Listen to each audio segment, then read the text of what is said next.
On reste dans le monde scolaire pour parler des enfants à haut potentiel, appelés autrefois les surdoués. Il y en a environ un par classe en moyenne.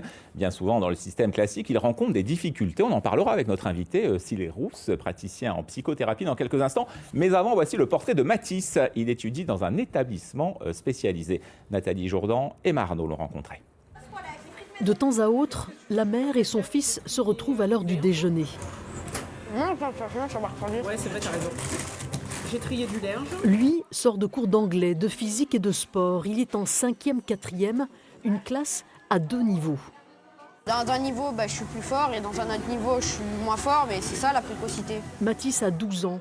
C'est un garçon à HPI, haut potentiel intellectuel. Son cerveau fonctionne très vite. Une particularité qui s'accompagne notamment d'une hypersensibilité. En primaire, lorsqu'on se moquait de son écriture, il se mettait en colère. Mathis était malheureux. Déprimé de l'école par l'injustice, par la violence des enfants. Et ça m'a supporté. Ma mère, elle s'en est inquiétée. Elle a commencé à consulter. Et après, on a fait un test chez un psychologue. Et c'est là où on a découvert ma précocité. C'était il y a 3 ans. La différence de Mathis portait enfin un nom. Ça n'a pas soulagé ses parents pour autant. Assez souvent, c'est des enfants qui ont des dys ou dyscalculie ou dyslexie, dysorthographie. Et donc ça ne roule pas tout seul parce que il y a des choses qui sont compliquées. Donc il y a de la rééducation qui va derrière. Et puis il y a tout le côté psychologique de l'enfant à prendre en compte. Alors les parents de Mathis ont décidé de le mettre dans un établissement privé, un groupe scolaire réservé aux enfants précoces. Ça évolue la normalité, ouais. Ici, en quelques mois, les élèves apprennent l'équivalent de 2 années scolaires. Ils y parviennent sans difficulté à une condition. Ils ont besoin d'avoir l'impression, ou que ce soit une réalité aussi, d'avoir une relation avec la personne qu'ils ont en face. Donc là, je suis un peu plus proche d'eux que ce que je serais peut-être dans le public. Mais c'est nécessaire parce que sinon, ils n'ont pas d'affect et ils ne veulent pas travailler. Mathis est fort en maths, mais il choisira peut-être une autre voie. Il rêve de customiser des voitures aux USA. Et c'est un beau projet. C'est vrai qu'on parle souvent des enfants à haut potentiel quand ils sont enfants, mais pas adultes. Cyril Rousse, bonsoir. Bonsoir. Vous êtes spécialiste de la question, praticien en psychothérapie, c'est ça. Et que deviennent-ils adultes, ces enfants? Il y a des études sur ça ou pas? Alors ça commence, c'est vrai qu'il y a eu un temps où c'était un petit peu très absent et là maintenant on commence justement à s'intéresser. Les adultes le découvrent et se redécouvrent à travers justement aussi... Ce sont des enfants très brillants, est-ce qu'ils ont des carrières très brillantes? Alors ils ont des carrières super brillantes, je dirais, et aussi malheureusement des petites difficultés, mais on en retrouve aussi dans des carrières exceptionnelles, ça c'est certain. Parce que c'est vrai que ce sont des enfants qui peuvent rencontrer des difficultés lorsqu'ils sont petits. À partir de quel âge ces difficultés peuvent survenir? Alors les difficultés peuvent être très précoces, ça veut dire qu'on peut avoir des difficultés s'il n'y a pas une prise en charge, donc plutôt une prise en charge a lieu, moins de difficultés ils vont retrouver dans le futur. Donc ce qui est intéressant c'est cette prise en charge, donc la reconnaissance de l'enfant qui, à partir de 3 ans, commence à poser des questions alors que ce n'est pas son âge. Donc, et là, on retrouve des situations où le parent... Concrètement, quel type d'exemple de difficultés? La lecture, par exemple. Ça veut dire que donc, des difficultés dans tout ce qui est 10.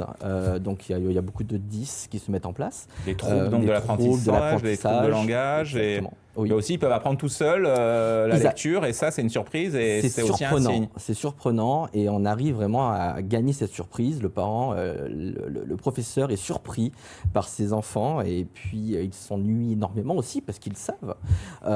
Et les troubles peuvent se déclencher par cet ennui-là aussi. Donc, mais c'est des enfants assez exceptionnels, je dirais ça.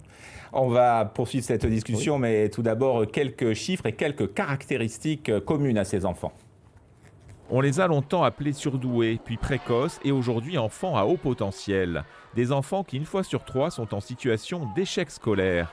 Étonnant lorsqu'on dispose d'un quotient intellectuel au-dessus de 130, soit supérieur à 98% de la population française. Pourquoi rencontrent-ils alors autant de difficultés?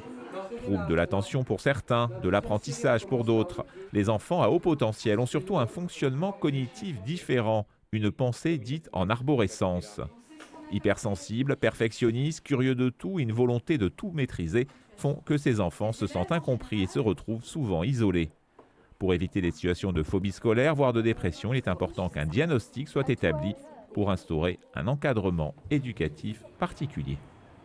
On l'a vu avec Mathis, il faut vraiment un encadrement particulier qui n'est pas disponible dans l'enseignement public ou si quand même? Alors, comme on dit, c'est une pensée en arborescence. Ça veut dire que ce sont des enfants qui ont plusieurs solutions.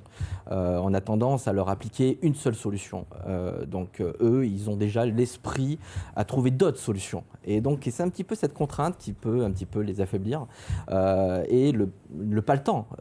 30 élèves par classe, donc des effectifs où le professeur ne peut pas répondre comme il aimerait répondre à ces enfants-là. Donc des questions très fortes. Mais ils ne sont pas tous en échec scolaire, hein. Certains peuvent avoir une scolarité tout à fait normale dans le système public. Exactement, bien sûr. Donc dans le système public, bien sûr, on a des résultats qui sont assez forts, mais il y a aussi des problématiques et bon, bien sûr, on recherchera beaucoup plus d'attention chez eux.